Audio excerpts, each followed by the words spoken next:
নমস্কার, অ্যাস্ট্রোস্কোপ ইউটিউব চ্যানেলে সকলকে স্বাগত জানাই। আজকে আমরা জ্যোতিষশাস্ত্রের নক্ষত্রের ব্যাপারে আলোচনা করব।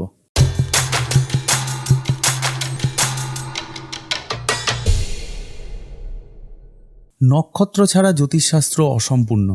আমরা জানি যে গ্রহদের কোনো নিজস্ব আলো নেই। জন্মকুণ্ডলিতে রবি বা সূর্য ছাড়া সবাই কিন্তু গ্রহ। রবিরই একমাত্র নিজস্ব আলো আছে এবং বাকি কোনো গ্রহের কিন্তু নিজস্ব কোনো আলো নেই।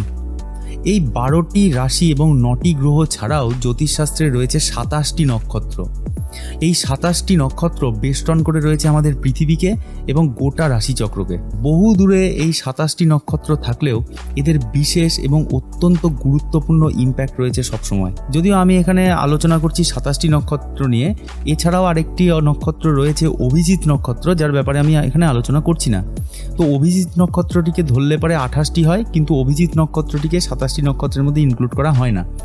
তো আমি এখানে অভিজিৎ নক্ষত্রকে বাদ দিয়ে বাকি 27টি নক্ষত্রকে নিয়ে আলোচনা করব। 360 ডিগ্রি এই রাশিচক্রটিকে 3 ভাগে ভাগ করলে এক একটি ভাগ হবে 120 ডিগ্রি করে। তো প্রথম 120 ডিগ্রিটি হবে মেষ রাশি থেকে কর্কট রাশি অবধি। কেন? কারণ প্রত্যেকটি রাশি 30 ডিগ্রি, তাহলে 4টে ঘর মিলে হলো 120 ডিগ্রি। দেখুন লাল কালারের যে ঘরগুলো আছে সেগুলো একটা পার্ট, সেগুলো একটা ভাগ। আবার সিংহ রাশি থেকে বৃশ্চিক রাশি অবধি আরেকটি পার্ট এবং ধনু রাশি থেকে মীন রাশি অবধি আরেকটি পার্ট। তার মানে এই মেষ থেকে কর্কট এটা 120 ডিগ্রি, আবার সিংহ থেকে বৃশ্চিক এটাও 120 ডিগ্রি, ধনু থেকে মীন এটাও 120 ডিগ্রি। 27টি নক্ষত্রের প্রথম 9টি নক্ষত্র থাকে মেষ থেকে কর্কট, মানে লাল ঘরগুলো, সে লাল ঘরগুলোর মধ্যে টোটাল 9টা নক্ষত্র থাকে। আবার দ্বিতীয় যে জায়গাটা সিংহ রাশি থেকে বৃশ্চিক রাশি নীল ঘরগুলো, সেখানেও 9টি থাকে। আবার ধনু থেকে মীন রাশি অবধি সেখানেও 9টি নক্ষত্র থাকে। তো এইভাবে আমাদের এই নক্ষত্র বিন্যাসটা হয়। এবার নক্ষত্রের নামগুলো বলবো, তার আগে আরও কিছু জিনিস বলে রাখি যে 360 ডিগ্রি এই টোটাল রাশিচক্রটি 27টি নক্ষত্র যদি থাকে, তাহলে প্রত্যেকটি নক্ষত্রের বিস্তার হয় 13 ডিগ্রি 20 মিনিট করে। কি করে পাওয়া গেল? 360 ডিগ্রিকে যদি 27 দিয়ে ভাগ করা যায় তাহলে 13 ডিগ্রি হবে এবং 20 ভাগশেষ পড়ে থাকবে, সেটা হবে মিনিট। তো এখানে 13 ডিগ্রি 20 মিনিট করে। তার মানে এখানে প্রতিটা নক্ষত্র যে থাকবে, প্রত্যেকটা নক্ষত্রের বিস্তার হবে 13 ডিগ্রি 20 মিনিট করে। মেষ রাশিতে 3টি নক্ষত্রের উল্লেখ পাওয়া যায়, যথা প্রথম নক্ষত্রটির নাম হচ্ছে অশ্বিনী, যেটা এখানে মেষ রাশির মধ্যে দেখতে পাচ্ছেন, এটা অশ্বিনী নক্ষত্র। এই অশ্বিনী নক্ষত্রের বিস্তার 13 ডিগ্রি 20 মিনিট। পরের নক্ষত্রটার নাম হচ্ছে ভরণী, এই ভরণী নক্ষত্রের বিস্তারটাও 13 ডিগ্রি 20 মিনিট। তৃতীয় নক্ষত্রটি হচ্ছে কৃত্তিকা। আচ্ছা, কৃত্তিকার ব্যাপারে বলছি। প্রথমে এইটুকুনি যে হালকা লাল কালারের শেডটা এসছে, এটা আমাদের অশ্বিনী নক্ষত্রের বিস্তার, যার দৈর্ঘ্য 13 ডিগ্রি 20 মিনিট। তারপরে আসলো ভরণী, যারও দৈর্ঘ্য 13 ডিগ্রি 20 মিনিট। তাহলে 13 ডিগ্রি 20 মিনিট দুটো নক্ষত্র যদি অকুপাই করে, তাহলে টোটাল গেল 26 ডিগ্রি 40 মিনিট। পুরো মেষ রাশিটা 30 ডিগ্রি, তাহলে 26 ডিগ্রি 40 মিনিট যদি দুটো নক্ষত্র জায়গা নিয়ে নেয়, তাহলে বাকি পড়ে থাকলো কত ডিগ্রি? বাকি পড়ে থাকলো 3 ডিগ্রি 20 মিনিট। তাহলে এই 3 ডিগ্রি 20 মিনিট তো কৃত্তিকা, এর পরের নক্ষত্রটার নাম কৃত্তিকা। তাহলে কৃত্তিকা নক্ষত্রটির জায়গা তো 13 ডিগ্রি 20 মিনিট। তাহলে এই 3 ডিগ্রি 20 মিনিটে কী হবে? তো ব্যাপারটা হচ্ছে, এই কৃত্তিকা নক্ষত্রটি মেষ রাশিতেও কিছুটা অংশ থাকে, আবার বৃষ রাশিতেও কিছুটা অংশ থাকে। কীরকম? কৃত্তিকা নক্ষত্র, যেটা সবুজ রঙের নক্ষত্র দেখতে পাচ্ছেন দুটো, এই দুটো নক্ষত্র, মানে দুটো না, একটা নক্ষত্র, এই কৃত্তিকা মেষেও থাকে কিছুটা, আবার বৃষতেও থাকে কিছুটা। যেমন এখানে থাকে 3 ডিগ্রি 20 মিনিট, আর 13 ডিগ্রি 20 মিনিট থেকে যদি 3 ডিগ্রি 20 মিনিট চলে যায়, তাহলে পড়ে থাকলো 10 ডিগ্রি। বৃষর মধ্যে এটা থাকবে 10 ডিগ্রি। ঠিক আছে? এরপরে বৃষর নেক্সট নক্ষত্র চলে আসবে, যার নাম হচ্ছে রোহিণী। ঠিক আছে? এই রোহিণীর বিস্তারও 13 ডিগ্রি 20 মিনিট। তাহলে 13 ডিগ্রি 20 মিনিট আর আগেরটা 10 মিনিট হলো 23 ডিগ্রি 20 মিনিট। পরে থাকলো 6 ডিগ্রি 40 মিনিট। পরের যে নক্ষত্রটা আসবে মৃগশিরা, এই মৃগশিরা নক্ষত্রটাও 6 ডিগ্রি 40 মিনিট থাকবে বৃষর মধ্যে, আবার 6 ডিগ্রি 40 মিনিট থাকবে মিথুনের মধ্যে। প্রত্যেকে 13 ডিগ্রি 20 মিনিট করে জায়গা দিতে হবে। তো যার যার একই ঘরে 30 ডিগ্রিটা হয়ে যাচ্ছে, তার কেসে পরের পার্টটা সেখানে এক্সটেন্ড হয়ে যাবে। তার মানে এইভাবে দেখা যায় যে কিছু কিছু নক্ষত্র আছে যারা দুটো ঘরে বিচরণ করতে পারে। যেমন এখানে আমরা বললাম কৃত্তিকা, মানে তৃতীয় মেষ রাশির তৃতীয় নক্ষত্রটা কৃত্তিকা, এ কিছুটা বৃষতে আছে, আবার কিছুটা মেষের মধ্যে আছে।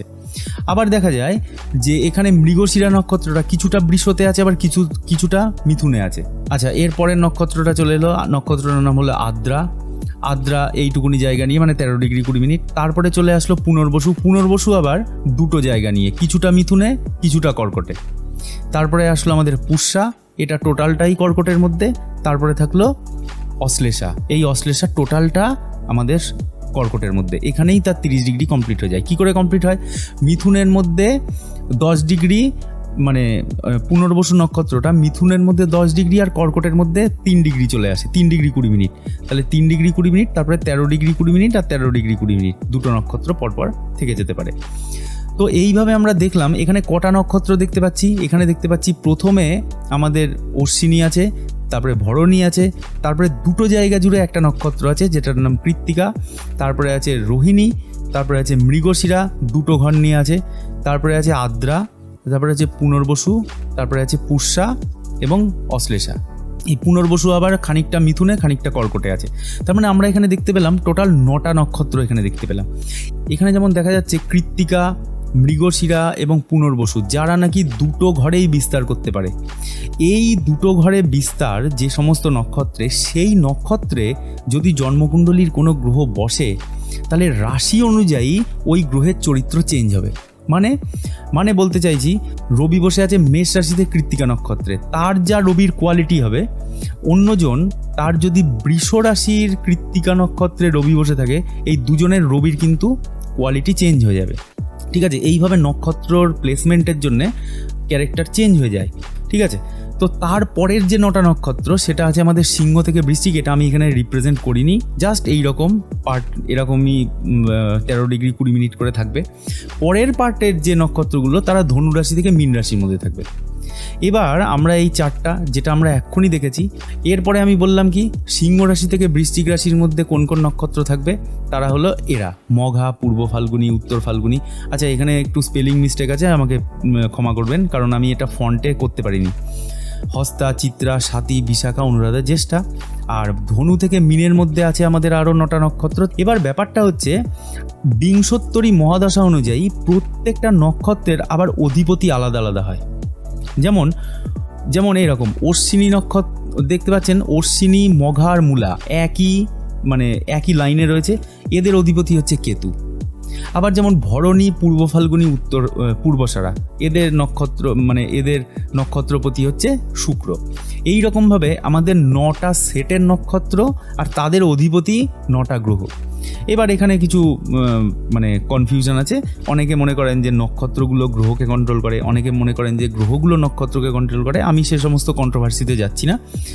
ব্যাপারটা হলো যে জন্মকুণ্ডলিতে যদি কোনো গ্রহ তার শত্রু নক্ষত্রে বসে থাকে, তাহলে রেজাল্ট একটু খারাপ হয়।